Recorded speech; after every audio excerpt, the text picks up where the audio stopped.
Selamat sore Bapak Ibu dan Saudara sekalian, mari kita datang ke hadirat Tuhan dalam doa. Tuhan, terima kasih buat sore hari yang Tuhan berkati ini. Terima kasih buat sepanjang minggu yang baik yang sudah kami lalui di belakang. Buat keluarga kami yang diberikan kesehatan, keadaan yang baik, untuk pekerjaan kami, untuk matahari yang selalu ada, untuk kesehatan yang Tuhan berikan, terima kasih. Kami datang hari ini dengan hati yang menyembah-Mu Tuhan, dan kami ingin rindu mempelajari isi hati-Mu dari firman-Mu. Dalam nama Tuhan Yesus kami berdoa. Amin. Shalom Bapak Ibu Saudara sekalian. Wah, senang sekali bisa ketemu. Nama saya Denny Gamadi dan hari ini kita sedang mempersiapkan, nanti kan bakal ada KKR ya, KKR keluarga tuh kan ya. Pendeta Benny Solhin udah kelihatan flyernya di mana-mana dan kita diharap bisa ngajak orang lain, terutama bisa ngajak keluarga kita dulu deh, percaya sama Tuhan. Nah, cuman ngomong soal keluarga itu memang nggak gampang ya. Kalau kita mengasihi orang lain, ngampunin orang lain susah gitu ya. Keluarga, kadang-kadang lebih gak gampang lagi. Karena tiap orang di anggota keluarga tuh ada aja orang yang rada sulit kadang-kadang kan. Bisa om kita kayak, bisa ponakan kita kayak, orang yang misalnya ada masalah dengan pernikahannya, masalah duit segala macam. Nah, lantas kalau kita mau ngajak dia terima Tuhan tuh bagaimana gitu loh. Nah, stepnya itu bukan cuma nginjilin dia, percaya Tuhan, ikut KKR, dengerin segala macam. Tapi ada step-step yang kita mau bahas itu, love as I loved. Kasihilah mereka. Terutama orang-orang yang barangkali susah benar kita kasih. Sebagaimana Tuhan Yesus mengasihi. Yohanes 13 ayat 34 sampai 35 dalam bahasa Inggris bunyinya begini. A new command I give you, love one another as I have loved you. So you must love one another. By this everyone will know that you are my disciples. If you love one another. Orang bisa tahu kita muridnya Yesus kalau kita saling mengasihi. Bahasa Indonesianya. Aku memberikan perintah baru kepada kamu, yaitu supaya kamu saling mengasihi. Sama seperti aku mengasihi kamu, kata Tuhan Yesus pada murid-muridnya. Sama seperti aku udah mengasihi kamu. Demikian pula kalian, pengikutku, kata Tuhan Yesus, harus saling mengasihi. Dan dengan demikian semua orang akan tahu bahwa kamu adalah muridku, yaitu jikalau kamu saling mengasihi. Mengasihi dalam keluarga, yaitu barangkali susah. Apalagi kalau ada pertengkaran di dalam our extended family, keluarga besar kita. Kadang ada kekecewaan, ada marah, ada kepahitan yang bertahun-tahun. Tapi gimana tetap bisa nerima orang itu dalam lingkaran kita. Meskipun gak selalu mesra, gak selalu penuh kasih, tapi selalu ada perasaan sayang. Karena kalau kadang nih ya hubungan kita sama keluarga gak begitu enak, kita kumpul sama keluarga juga ada males, bener gak? Ya udahlah formalitas lah, kumpul lah. Nggak usah ngobrol deh. Ya makan gitu ya. Tapi kita tahu nih orang nih, nggak bisa dikasih hati misalnya. Atau pandangannya beda. Barangkali dia berganti kepercayaan, barangkali dia punya orientasi yang berbeda. Gimana bisa duduk sama mereka kalau udah bahas sesuatu aja, ujungnya ribut. Nggak enak. Atau ada utang yang gede, minjem mulu. Gimana bisa mendamaikan perselisihan? Karena melihat orang tuanya akur, saling menyayangi, nggak bisa. Kan dulu begitu ya, opa oma masih hidup, semua sekeluarga besar kumpul. Pas udah dipanggil Tuhan, nyebar masing-masing ke mertua masing-masing kan ya. Pas kumpul bisa jadi juga jelek-jelekin orang kan, si ponakan lah, si om lah dan segala macamnya. Gimana ada mau memaafkan? Gimana ada bersekutu dengan Tuhan di dalam keluarga itu? Nah ini langkah-langkah sebenarnya sebelum kita ajakin ikut KKR. Lah kalau kita nggak ada hubungan sama mereka, nggak peduli sama mereka, mereka juga nggak tertarik kali percaya sama Tuhannya kita ketika ngeliat hidupnya kita. Nah, karena dalam menginjili itu terutama dalam keadaan yang sulit mengasihi ya, Filipiansi bilang, endurance is not just the ability to bear a hard thing, but to turn it into glory. Ketahanan di situasi yang sulit itu bukan cuma bertahan doang, bertahan sulit ya udah dah. Kita telan-telan aja dah, kita pertahanin apa yang ada seperti sekarang inilah. Tapi endurance itu ya, kesetiaan itu ya, gimana kita doain supaya ini keadaan yang tadinya gak enak, hubungan yang tadinya gak ada, kasih sayang perhatian, itu bisa jadi sesuatu yang indah, sesuatu yang mulia. So, loving as Jesus love, itu kita mau rincikan jadi 4 ya. Dan kita belajar 4 ini, yaitu giving to needs, giving others the spotlight, giving the gospel, giving second chances, belajar dari satu tokoh di Alkitab. Yang strukturnya saya ambil dari Pastor Andy Liu, Gereja Covenant, namanya Barnabas. Jarang orang tuh tahu Barnabas siapa. Barnabas nggak terkenal. Ya kita tahu dia itu rekan seperjalanan Paulus. Barangkali dia anak buahnya Paulus, orang yang ngangkatin tasnya Paulus, orang yang jagain ketika Paulus ngajar. Barnabas tuh siapa? Bukan orang yang populer sama sekali. Nanti kita bakal lihat lebih dalam siapa Barnabas ini. Saking gak populernya, orang nama Paulus banyak kan? Paulus. Ada gak anak namanya Barnabas? Jarang banget ya. Kita takutnya mirip Barabas atau Farhad Abbas. Jadi kita gak pakai tuh nama Barnabas tuh, jarang sekali. Nah padahal ada pelajaran yang indah. Yang meneladani cintanya Tuhan Yesus dari Barnabas. Pertama, giving to needs. Memberikan apa yang jadi kebutuhan orang itu. Paling dasar Bapak Ibu dan teman-teman sekalian. Bagaimana aku mengasihi engkau, kasihlah satu sama lain. Itu memberi kebutuhan. Nah disinilah dicatat pertama kali Barnabas itu disebut di Kisah Para Rasul. Bunyinya begini, pasal 4 gereja mula-mula. Adapun sekumpulan orang yang sudah percaya pada Tuhan, sehati sejiwa. Gak ada lagi seseorang yang berkata, kepunyaanku milikku doang. Tapi segala sesuatu adalah miliknya bersama. Ayat 33.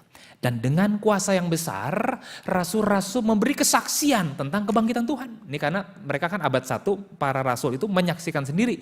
Yesus mati dan bangkit dan kembali ke sorga. Dia menyaksikan tentang Tuhan Yesus yang indah itu. Dan mereka semua hidup dalam kasih karunia yang melimpah-limpah. Cintanya tuh kompak sekali. Saling peduli, saling akrab. Senang sekali setiap kali kumpul beribadah itu. Sebab gak ada yang kekurangan di antara mereka. Semua orang yang punya, nah ini luar biasa nih, tanah atau rumah jual loh. Lah padahal beli tanah kan mahal ya, dijual. Hasil kepunyaannya mereka bawa. Mereka taruh di kaki para rasul itu, lalu dibagi-bagikan kepada setiap orang sesuai keperluan orang itu. Nah ini dia, demikian pula dengan si Yosef namanya atau Yusuf ini, yang oleh para rasul disebut Barnabas. Jadi nama aslinya si Barnabas ini Yusuf. Artinya son of encouragement. Anak penghiburan. Ngelihat dia tuh ya senang, semangat. Orangnya suka nguatin orang lain. Orang yang bikin orang lain semangat lagi. Katanya gini dulu ada buku yang bilang. Kalau kita ketemu Prince of Wales, pangeran di Inggris. Kita bakal lihat wah ini orang paling pintar di seluruh dunia. Tapi waktu kita ketemu John Maxwell, pakar leadership. Kita bakal lihat, wah kita merasa saya adalah orang paling pintar sedunia. Karena John Maxwell bisa bikin kita ini merasa, wah saya mengerti, saya pintar gitu. Nah itulah juga dengan son of encouragement. Waktu orang ketemu Barnabas, orang tuh seneng. Orang dikuatkan hatinya. Kenapa bisa begitu? Nah apa yang lakukan si Barnabas itu, dia jual ladang miliknya. Bawa uangnya itu, meletakkan di depan kaki rasul-rasul. Pertama dilakukan. Barnabas itu siapa? Ada yang bilang dia yang tulis kitab Ibrani. Ada yang bilang dia sepupunya Markus, murid Yesus. Ada yang bilang dia itu murid yang 70, kan Yesus punya murid kan 12, 70 dan berapa? 10 juta rupiah? 300, ya gak ada yang jawab ya, puji Tuhan. 300 murid, nah 70 itu Barnabas termasuk di situ katanya.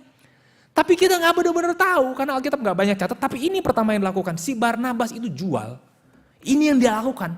Jadi semua murid, padahal dia dianggap rasul juga, dia jual semuanya, dia kasih ke para rasul. Makanya ada pepatah bilang, when Jesus touches your heart, he will touch your wallet. Yang dalam bahasa Indonesianya apa? Nah, kalau Yesus Tuhan menyentuh hati kita, Tuhan menyentuh dompet kita juga. Jadi kalau orang ikut Tuhan, dompetnya kagak ikut, nah itu baru disentuh Tuhan separuh doang ya. Tapi karena itu barangkali yang dia paling sayang kan, kita paling simpen, beli lahan, beli tanah, dari zaman dulu udah ada kan, emas sama tanah kan hartanya, sampai hari ini sama udah 2000 tahun. Ketika Tuhan menyentuh kita, uang pun juga kayaknya kita bisa persembahkan buat Tuhan. Nah itu step langkah pertama kisah si Barnabas ini. Tapi gak berhenti di situ, habis giving to needs, mengasihi keluarga yang susah, mengasihi di kala mustahil itu. Yang kedua adalah giving others the spotlight. Jadi kalau pertama nih begini Bapak Ibu, giving to needs itu memang rada susah Bapak Ibu ya. Apalagi sama keluarga. Pernah gak pasangan kita ngeluh gitu loh. Kamu ngasih banyak banget tuh buat apa? Ini papi mami kita aja gak dikasih segede gitu. Pernah ada omongan gitu? Enggak, puji Tuhan ya, karena papi mami kita orang kaya raya, semuanya gak usah dikasih. Kan katanya sekarang sandwich generation ya. Jadi orang yang udah umur 20 akhir, 30 dia mesti biayain ke bawah keluarganya dan dia mesti biayain ke atas, orang tuanya juga mesti dia biayain. Makanya dia kayak sandwich, kegencet hidupnya kan ya. Nah, giving the needs itu kadang-kadang memang susah. Apalagi kita tahu nih ya, om kita suka main judi, si keluarga ini suka cerai, ini ada sepupu kita kerja gak beres. Tapi giving to needs juga kadang memperhatikan kebutuhan mereka sehari-hari gitu loh. Kadang mereka mau tinggal di rumah kita bilang, aduh jangan, ribut nanti. Biar kata di kos-kosan di orang lain dari luar pulau tinggal di rumah saya nih. Ketimbang nih satu saudara datang nih turunan setan dia ini, ribut nanti satu keluarga kita. Giving to needs juga barangkali itu ya ini, memperhatikan anggota keluarga. Lah kalau kita gak perhatiin mereka untuk hal-hal yang basic dasar begini, kita mau kabarin Injil, barangkali mereka juga males sekali dengernya ya. Urunan keluarga, semua nyumbang. Yang agama Buddha nyumbang, Hindu nyumbang, ateis nyumbang. Kita paling pelit Kristen. Bilang, ayo lu ikut Kristen. Jangan. Pelit. Di gerejanya disuruh bayar mulu. Nah tentu bukan kayak peluit ya. Tapi jadi pelayanan kepada keluarga tuh ya barangkali yang rada susah. Ini sebab sama keluarga gitu kan. Memperhatikan juga tuh. Apa yang jadi needs keluarga kita, keluarga besar kita. 2, memberikan spotlight. Nah Barnabas itu, kisah Rasul tuh ya bilang, dia tuh yang me-welcome, menyambut Saulus ke community. Nih ayat 27 nih saya bacain nih. Gini ayat 26 tuh. Setiba di Yerusalem, Saulus mencoba menggabungkan diri dengan para murid. Saulus nih kan orang terkenal nih kan. Kelompok alim ulama ceritanya kan. Dan dia bunuhin orang percaya kan. Terus dia ketemu Tuhan, dia mengabarkan tentang Yesus Kristus. Dia ke Yerusalem gabung sama murid-murid. Tetapi, ayat 26, semua murid takut sama Saulus. Mereka gak percaya kalau Saulus juga seorang murid. Tetapi, ayat 27, Barnabas menerima dia. Barnabas itu rasul duluan sebelum Saulus, senior. Dia ngajar, dia ada di komunitas. Dialah yang menerima Saulus, mantan begal ini. Dan bukan cuma menerima, membawa Saulus ke rasul-rasul. Menceritakan kepada para rasul bagaimana Saulus udah melihat Tuhan di jalan. Dan bahwa Tuhan berbicara dengan Saulus. Dan bagaimana keberanian Saulus, yang kemudian namanya menjadi Paulus, mengajar di Damsyik dalam nama Yesus. Jadi yang endorse pertama kali Saulus jadi Paulus, ini Barnabas. Untuk bisa mengangkat orang lain, untuk bisa memuliakan orang lain, orang mesti punya hati yang besar.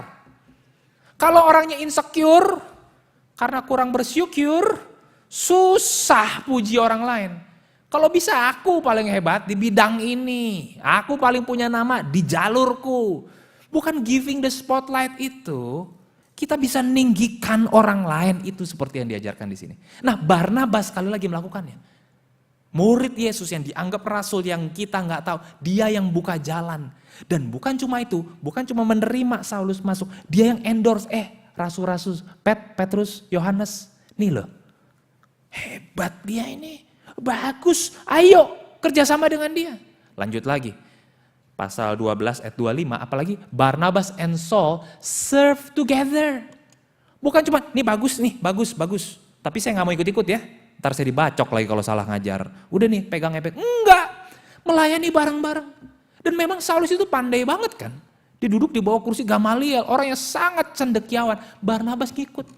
Dengan resiko apa Bapak Ibu kalau kita bergaul ya sama orang pinter, kita jadi kelihatan bodoh, susah bener ngomongnya. Kalau kita bergaul sama orang cakep, kita kelihatan jelek. Makanya lihat di kampus-kampus yang cantik-cantik nih, teman-temannya jelek-jelek semua. Mungkin karena dia supaya kelihatan cantik, atau ya semua kelihatan jelek gara-gara dia. Bergaul sama orang hebat bikin kita tuyut, tiba-tiba jadi jelek. Ini Barnabas lakukan. Dia side by side dengan Paulus, dengan resiko kemuliaan dia nggak ada. Tapi Barnabas fine with that. Gak apa-apa. Barnabas and Saul, ayatnya bilang, had finished their mission, they returned from Jerusalem. Ke kota-kota berdua. Ayat pasal 13 nih ya, ayat 42 bunyinya.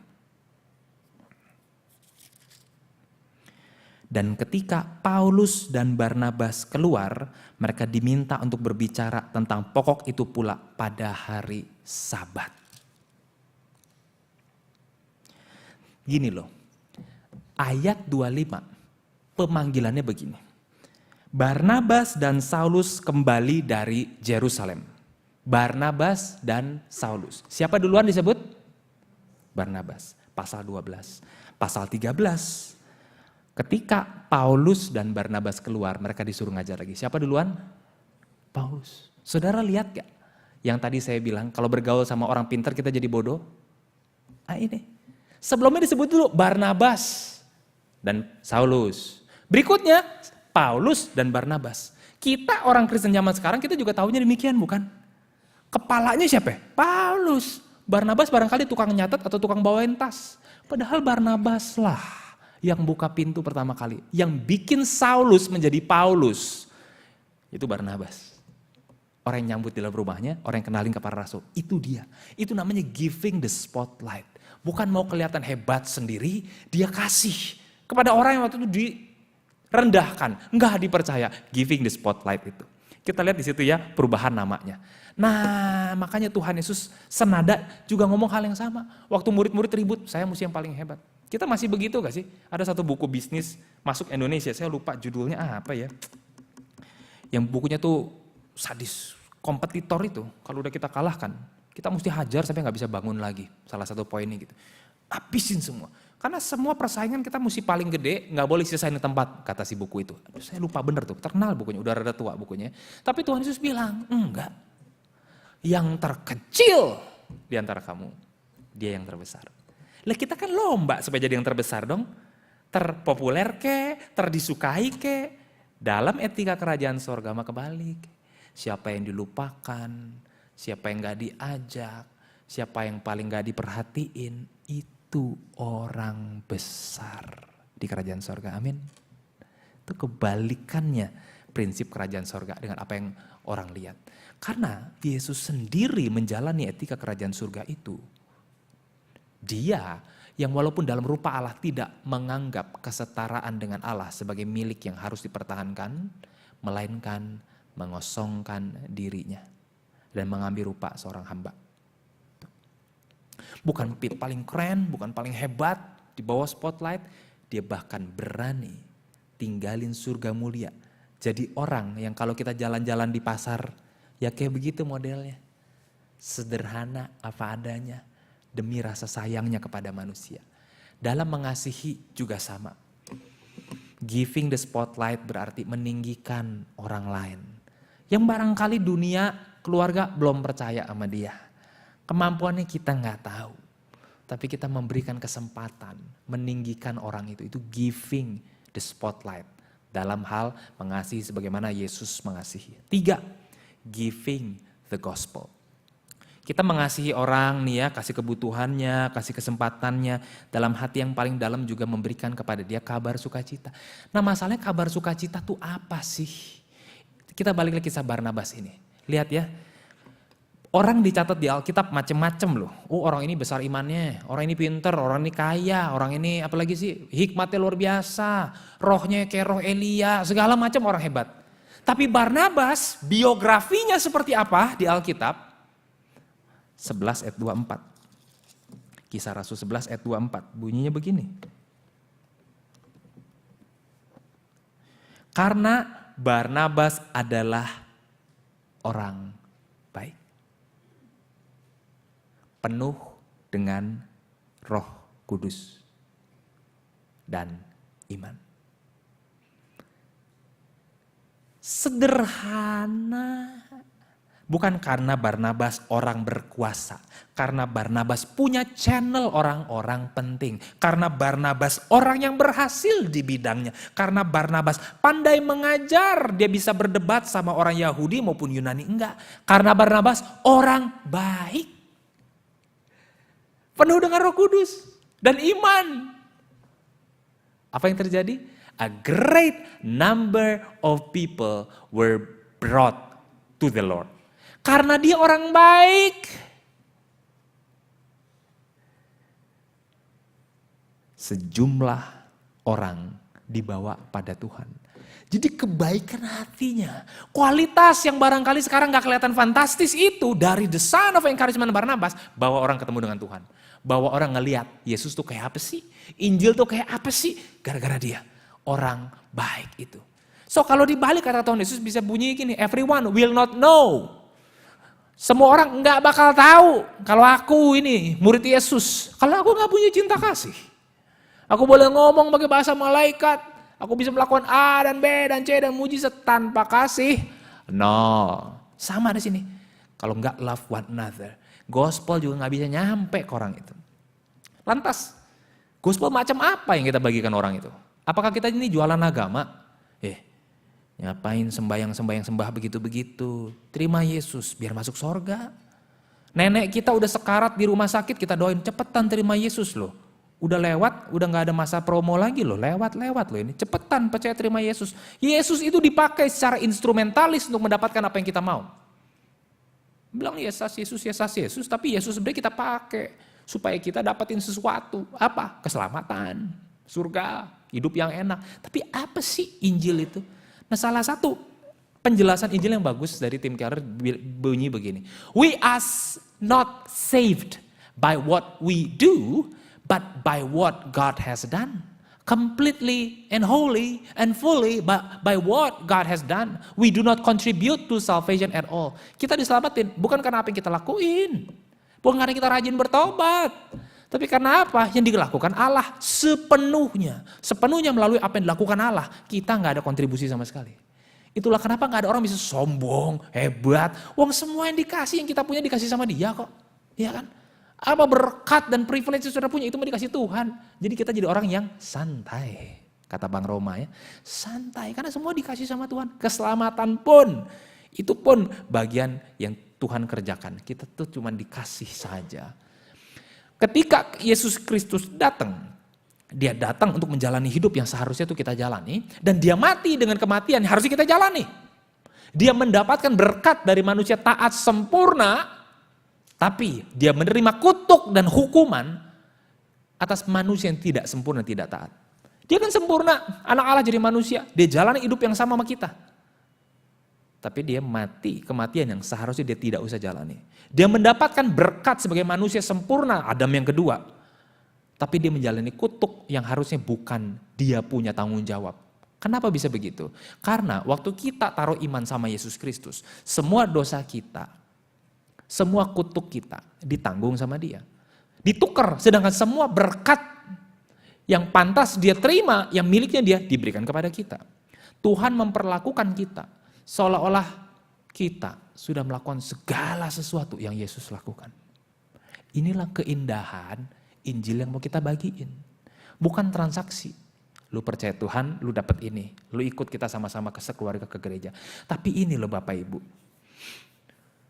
Tuhan memperlakukan kita seolah-olah kita melakukan segala sesuatu yang sudah Yesus Kristus lakukan.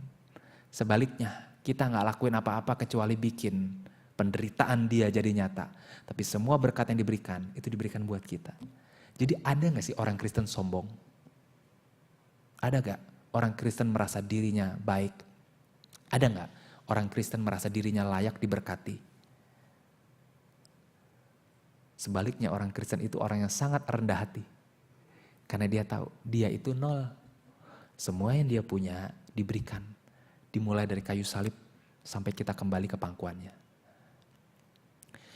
Jadi kenapa dan bagaimana seseorang itu hidupnya taat sama Tuhan, tahu mana yang gak boleh dilakukan, mana yang harus. Begini, kita kemudian menaati Tuhan, bukan karena rasa wajib, aduh saya mesti begini, saya gak boleh begitu. Itu orang Farisi punya.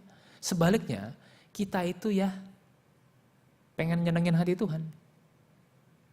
Kita ingin menyenangkan pribadi yang sudah melakukan itu semua buat kita. Kita ingin menjadi seperti pribadi yang melakukan itu untuk kita.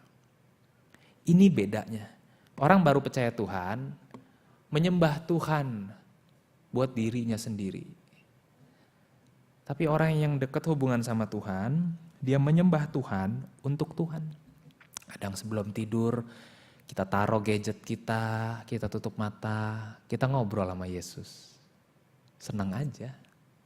Bukan karena wajib, seneng aja cerita sama dia.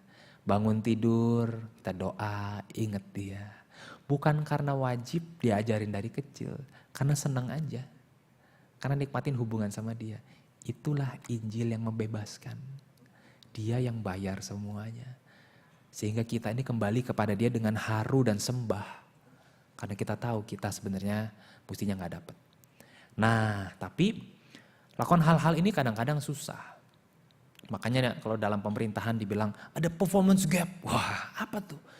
Yang kita tahu apa yang harus kita lakukan, tapi kita gak melakukan apa yang kita tahu. Tahu di kepala, mesti peduli, mesti ngampunin, mesti memberi. Cuman kok susah amat ya. Gimana kita mengasihi orang-orang yang sulit itu? Nah yang keempat ini, tadi apa aja yang pertama? Giving to needs ya, giving the spotlight. 3, giving gospel. Keempat ini, giving second chances. Atau artinya memberikan kesempatan yang kedua. Balik lagi nih kisah Barnabas lagi nih. Pasal 9 sekarang. Ayat 26 sampai 27 sini. Barnabas menerima dia dan membawanya. Dan menceritakan bagaimana Paulus melihat Tuhan di tengah jalan dan Tuhan berbicara. Dan Saulus tetap bersama-sama dengan mereka di Yerusalem dan dengan keberanian mengajar dalam nama Tuhan. Giving the second chances. Gini loh, Paulus ini bukan anak baik-baik loh. Yang baru bertobat, pinter ngajar, yuk ngajar yuk. Di korem kita, bukan loh. Ini orang pinter, ini orang licik, dan ini orang berdarah dingin. Masa lalu Paulus itu bukan cuma teledor loh. Tapi ini pembunuh dengan sengaja direncanakan. Massal pula jumlahnya. Perempuan, laki, anak-anak juga ditangkap. Ini yang dimaksud dengan giving second chance. Memberi kesempatan kedua. Memberi kesempatan kedua karena kesempatan satunya itu mess up. Kesempatan satunya dia gagal, dia gak baik. Giving second chances itu Barnabas punya cinta kasih. Sekali lagi, Paulus bukan anak baik yang ditemuin. Pinter ngajar, ayo ngajar. Enggak. Ini orang ngaco, ini orang jahat. Dikenalin ke murid-murid. Barnabas bilang, iya dia ketemu Tuhan bener. Iya dia menyaksikan Yesus Kristus bener. Barnabas yang ngebawa. Meskipun setelah itu nama Barnabas hilang Bapak Ibu. Lihat gak? Baru beda satu pasal 12 Barnabas dan Paulus. Pasal 13 Paulus dan Barnabas. Barnabas barangkali nggak nulis apapun. Yang tulis kitab Ibrani juga tahu bener tahu nggak? Itu kan yang ngomong Tertulianus. Nggak tahu siapa Barnabas. Hilang Barnabas itu. Tapi dia ya yang bikin Paulus jadi Paulus. Kenapa? Giving second chance. Kasih kesempatan yang kedua. Dan itulah yang Yesus selalu lakukan.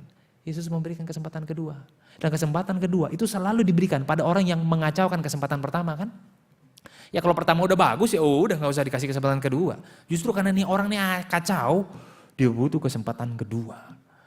Dan Yesus itu Tuhan yang selalu memberikan kesempatan kedua kepada orang yang kacau. Dulu ya, TV itu Kristen tahun 70-an, terkenal banget pendeta besar. Ini namanya Jim Bakker, istrinya Tammy Faye. Terkenal mereka, sampai punya siaran TV Kristen di Amerika. Waduh nilainya tuh ya jutaan dolar. Nah jutaan dolar tahun 70-an, 80-an jangan di sana masa sekarang. Dulu tuh wah itu angka bener-bener besar. Kena skandal dua-duanya. Sampai hancur, sampai masuk penjara pendeta ini. Dulu disebut televangelis, sebab ya ini pendeta besar lah di TV. Kan zaman dulu belum ada internet kan, 70-an, 80-an. Wah di gede-gedean ya. Terus skandal brought down the bakers once among US most famous televangelist.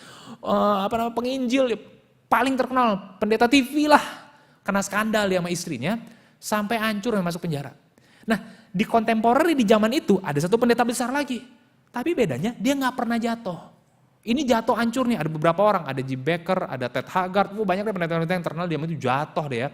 Tapi ada satu pendeta yang selalu bersih. Nah ini pendeta yang sampai hari matinya pun bilang bersih. Gak ada skandal duit, gak ada skandal politik, gak ada skandal dengan lawan jenis. Bersih dia kepemimpinannya. Sampai 10 buku terbaik ala Billy Graham. Billy Graham disebut God's Ambassador. Hari tuanya loh. Dia jadi penasihat rohani, presiden demi presiden berbagai generasi di Amerika Serikat. Itu Billy Graham. Jadi satu si gagal, satu si juara dunia dalam melayani Tuhan. Di bukunya di hari tua si Jim Bakker ini, dia nulis satu kalimat tentang Billy Graham. Dia bilang begini, Jim recalled, I was cleaning toilets at that moment, and I was at a very low moment in my life. Billy Graham walked in and threw his arms around me and said, Jim, I love you. Waktu di penjara, lagi gosok WC, dan dia bilang itu masa terendah dalam hidupku. Lah iya, dia multimilioner, punya TV, dan dia pendeta terkenal. Turun sampai paling bawah ketika aku paling di masa titik terendah dalam hidupku. Billy Graham masuk waktu dia lagi nyikat WC. Peluk dia. Dan dia bisikin, Jim, aku mengasihimu. Dia ingat, inilah hati yang giving, second chance itu. Pada orang-orang yang chance pertamanya mess up. Itulah mengasihi sebagaimana Tuhan Yesus mengasihi. Yuk kita ulang 4 biar ingat. 1, giving apa? Needs. 2, spotlight. 3, gospel. 4, second chance. Sekali lagi, giving apa pertama? Needs. Spotlight. Gospel. Second chance. Kenapa kita ngomong begini? Karena minggu depan satu pun lupa kok kita. Nggak percaya, coba tes. Minggu lalu khotbahnya apa? Nah, lupa kan ya, memang begitu ya. Maka kita ulang biar ya dari 4 nyangkut 1, puji Tuhan. Daripada hilang sama sekali ya. Giving. Itu tadi 4 tuh. Cuman jujur nih, ya mengasihi kan teorinya bagus ya Bapak Ibu ya. Tapi kadang keadaan itu bikin mengasihi itu mustahil. Di teori di kertas mah gampang. Pas ketemu orangnya, astaga ya Tuhan. Curiga kita sama dia, nggak percaya. Kita ngomong aja berbusa, diabaikan. Kalau bisa menjauh deh. Kita dia pas kumpul keluarga cuman halo bye. Halo bye doang kalau bisa. Pahit kita sama tuh orang. Di setiap keluarga kan ada yang begitu kan. Bener gak? Kepikir gak Bapak Ibu ada orang sulit di keluarga kita? Nggak kepikir? Setiap kita punya di keluarga besar kita orang sulit. Kalau nggak kepikir mungkin Anda itu orangnya. Siapa ya? Nggak ada orang sulit. Nggak ada. Ini barangkali orang sulit. Menyakiti orang lain, menyakiti sesama. Gimana dong waktu mengasihi itu terasa sulit? 1, ingat kita juga pernah ada di posisi pinggir jalan. Ingat perumpamaan Tuhan Yesus, orang Samar yang baik hati? Digebukin, dirampok, terkapar, setengah mati, setengah hidup. Orang Lewi lewat, orang Farisi lewat, dibiarin aja. Terus orang Samaria lihat, waduh kasihan nih orang. Dimasukin, naikin ke atas keledainya, dibawa ke hotel, dikasih duit, kasih obat segala macam. Lalu sampai orang itu pulih lagi.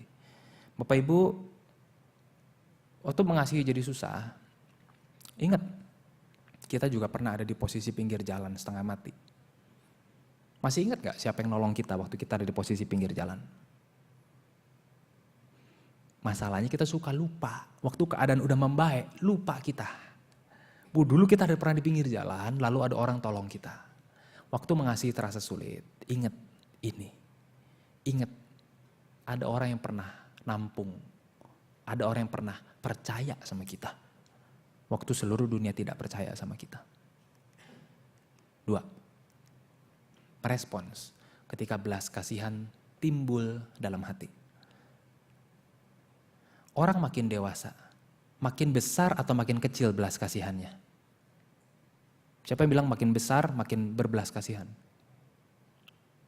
Siapa yang bilang orang lebih kecil, masih muda umurnya, lebih berbelas kasihan? Nggak ada yang angkat tangan, memang nggak berbelas kasihan Bapak Ibu. Waktu kecil kita lihat di perempatan ada anak seumuran kita waktu kita umur berapa, cek. Mami, kasihan ya Mi ya, kasih uang boleh Mi? Mama kita bilang apa? Shh, jangan, dikelola mafia itu. Jangan main-main sama dia. Ada pemulung masih kecil lewat depan rumah kita, minta air. Pi, kasihan Pi, aus. Kasih air dari rumah ya. Jangan, kotor itu botolnya loh. Ada penyakit nanti, udah suruh pergi aja, suruh pergi. Kita makin gede dikit, Mi, kasihan tuh pengamennya, kakinya buntung. Mami kita bilang apa? Enggak, itu kaki dilipat ke belakang. Pura-pura itu mah buntung, ntar kalau udah malam juga lari dia. Enggak tuh, rumahnya lebih gede dari kita di kampung. Makin besar, kita makin gak gitu belas kasihan barangkali. Apalagi kebutuhan makin banyak kan. Dan kita akhirnya makin mengasihani diri. Saya butuh. Makanya yang kedua nih, responslah ketika timbul belas kasihan. Kenapa? Karena kita tuh jarang timbul belas kasihan, amin. Jarang. Anak kecil gampang kasihan, gampang nangis, gampang ketawa. Orang dewasa lihat keadaan gak kasihan dia. Kita bilang ya itu, salahnya dia. Nah itu, udah saya bilangin begitu. Jadi ketika Tuhan itu bekerja dalam Roh Kudusnya menimbulkan belas kasihan di hati kita, responilah. Kenapa? Karena Tuhan kita adalah Tuhan yang sampai usia dewasanya berkali-kali dan kali dicatat Alkitab, maka tergerak Yesus. Waktu Yesus nyembuhin orang buta, orang kerasukan, orang mati, Yesus gak licik. Yesus gak mikir, kalau aku nyembuhin berapa jemaatku yang akan masuk ya? Lumayan juga daerah ini. Di sini, bagus juga nih. Aku mulai menginjil daerah ini supaya mereka percaya kepadaku untuk membesarkan gereja nanti diteruskan murid-muridku. Enggak mikir gitu kan Yesus. Enggak dicatat transaksional kan. Yesus memulai cabangnya di dekat Samaria untuk mendapatkan simpati dari warga yang separuh Yahudi. Enggak kan. Dia mendekati prajurit Roma agar murid-murid tidak disakiti oleh pemerintah setempat. Enggak ada kan. Alkitab mencatat apa? Tergeraklah Yesus oleh belas kasihan. Ini waktu Yesus nyembuhin Lazarus. Kan orang udah bilang, guru dia yang kau kasih sakit. Yohanes 11 kan. Yesus masih tunggu dulu. Sampai Lazarus mati. Bukan 2 jam, bukan 2 hari. 4 hari udah busuk. Yesus datang, orang nangis. Maria Marta datang, guru. Seandainya saja kau ada di sini. Orang-orang nangis sama dia. Kan abis itu Yesus bakal sembuhin hidupin Lazarus. Mestinya Yesus itu gak nangis. Alkitab bilang lalu masih gula hati Yesus. Lalu menangislah Yesus. Mestinya Yesus dalam hatinya berkata, belum tahu mereka. Sebentar lagi akan kutunjukkan kekuatan keilahianku. Dan kubangkitkan Lazarus dari dunia orang mati. Tunggu saja sebentar lagi. Kayak sinetron Indosiar. Enggak kan? Yesus menangis. Kenapa itulah Yesus yang hatinya murni. Tergerak oleh belas kasihan. Jadi kita juga sama, waktu ada tergerak belas kasihan, responilah perasaan itu. Barangkali sebab jarang kita hari ini berbelas kasihan. Memberi makan 5.000 orang, emang direncanain? Ini saatnya aku menunjukkan kebesaranku yang luar biasa. Apabila selama ini cuma 5 orang, 10 orang kusta atau 2 orang, kali ini aku ber 5.000 orang. Dan dicatat dalam sejarah manusia. Enggak begitu kan. Enggak direncanain ngasih makan 5.000 orang. Cuma dia khotbahnya overtime. Panitia udah begini di belakang, tulis 0. Yesus ngomong terus, gak kelihatan, udah gelap. Ya overtime kita, udah suruh pulang kata murid-murid. Lalu tergeraklah Yesus akan belas kasihan. Yesus bilang kalau mereka pulang makan apa nih orang-orang. Termasuk angin. Kamu mau kasih tolak angin 5.000 bungkus? Kamu harus kasih makan. Kenapa ngomong kamu harus kasih makan? Yesus menularkan rasa belas kasihan kepada para murid. Lihat gak? Abis pulang seminar gereja. Gereja kita aja gak kasih makan abis ibadah ini, bener ya? Tuh kurang belas kasihan dibanding Yesus. Bercanda ya, musuh semu dan lain-lain, jangan disalib.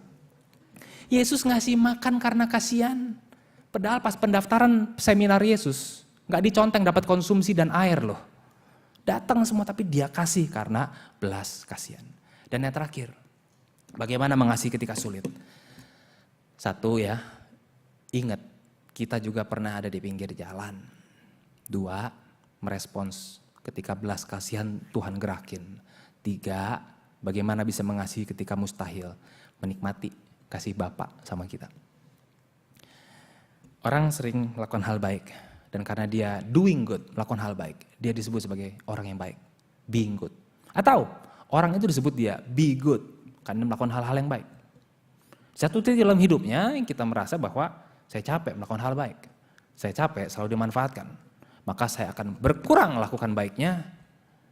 Dan dengan demikian kita jadi orang yang kurang begitu baik. Kita jadi orang netral. Kalau dimintain tolong gue bisa gue tolong. Kalau enggak mah aku hangke. Terserah ntar mau bagaimana deh. Doing good jadi being good. Being good karena doing good. Ini transaksional. Dan kalau kita di dalam siklus ini, pada akhirnya kita capek. Karena melakukan kebaikan itu harus berpusat pada diriku yang baik. Jadi kita belum baik dan kita nggak bisa, kita akhirnya nggak bisa berbuat baik. Terus muter hubungan yang transaksional bersama Tuhan. Tapi Tuhan tuh ingat loh, seperti Injil yang tadi. Ini tuh pemberian. Semua yang kita punya, capacity kita, itu pemberian. Keselamatan, kesalehan, hidup kita bisa lempeng, gak rusak barangkali kayak orang di luar sana. Itu tuh bukan hasil pekerjaanmu. Jangan megahkan diri. Kamu diciptakan Allah dalam Kristus Yesus untuk melakukan perbuatan baik. Jadi lihat ya, sebelum disuruh melakukan pekerjaan baik, diingetin dulu sumber dari pekerjaan baik apa. Kamu diberi oleh Allah. Maka grafik yang lebih akurat menggambarkan hidup kita. Kita doing good. Karena sebelumnya kita being loved. Being loved itu menerima gift. Saya menerima dari dia. Saya dicintai oleh dia. Makanya saya doing good. Kenapa saya bisa doing good? Karena saya dikasihi oleh dia terlebih dahulu. Ini siklusnya muter begini sumbernya. Karena kita itu dicintai Tuhan banyak, kita pingin banyak melayani orang lain. Tapi Tuhan Yesus juga mengajar begini, barang siapa diampuni sedikit, mengasihi sedikit. Ini Yesus sudah ngomong di Lukas, barang siapa diampuni sedikit, mengasihi sedikit. Orang yang diampuni sedikit, dosanya banyak apa dikit? Dikit dong, diampuninya dikit kok. Artinya nih orang baik kan? Orang baik diampuni dikit karena dosanya kecil. Tapi justru orang baik mengasihi Tuhannya juga dikit. Tapi orang yang rusak, orang yang kayak Saulus, dikasih second chance, diampuninya besar sama Tuhan, dia juga mencintai Tuhan jauh lebih besar. Saudara, waktu kita mengerti itu, kasih Tuhan bisa segede apa menelan dosa kita. Dan kita mengerti betapa sampai sekarang dosa kita tuh sebenarnya makin gede gitu ya. Barulah kita nyadarin betapa besarnya sayangnya Tuhan sama aku. Waktu aku sadari betapa besarnya sayang Tuhan sama aku ini, baru aku bisa mencintai dengan lebih limpahnya. Tapi orang yang merasa hidupnya baik-baik aja, yang diampuni dikit itu kata Tuhan, justru itulah orang-orang Kristen moyung. Atau apa Pak bahasa Indonesianya? Gak berguna. Gak bikin apa-apa. Tuhan pun rasanya kurang. Jadi being love itu menjadi pusat. Orang itu bisa mencintai Tuhan karena dia terlebih dahulu dicintai oleh Tuhan. So, dalam kita mempersiapkan mengundang keluarga kita buat KKR ntar Pendeta Beni Solihin. Dalam kita melayani keluarga kita, mencintai sebagaimana Tuhan Yesus mencintai 4 hal. Give to needs, giving spotlight, giving gospel, giving second chance. Ketika mengasihi terasa mustahil, apa yang kita mesti lakukan? Pertama, ingat kita pernah ada di pinggir jalan. 2, merespon. Ketiga, ada belas kasihan. 3, nikmati kasih Bapa dulu. Mari kita berdoa.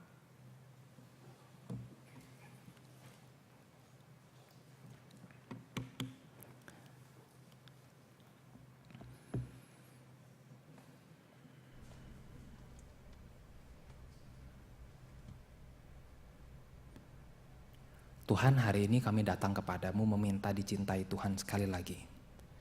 Sampai hari ini Tuhan tidak berhenti-berhenti menerima, mengangkat kami, memberikan hal-hal yang baik. Menganggap kami anak, bukan anak gampang. Terima kasih Tuhan buat semua hal manis yang Tuhan taruh di hidup kami. Buat semua kesempatan yang Tuhan berikan. Tuhan biarkan kami menjadi seorang anak kecil lagi. Yang percaya kepada tangan Bapaknya, yang berbelas kasihan dengan polos, yang tahu betul bahwa aku disayang Bapa. Kiranya nama Tuhan dan cinta Tuhan diduplikasi di dalam diriku yang kecil ini. Dan dunia tahu bahwa aku ini murid-Mu, karena aku mengasihi. Dalam nama Tuhan Yesus kami berdoa. Amin. Tuhan berkati.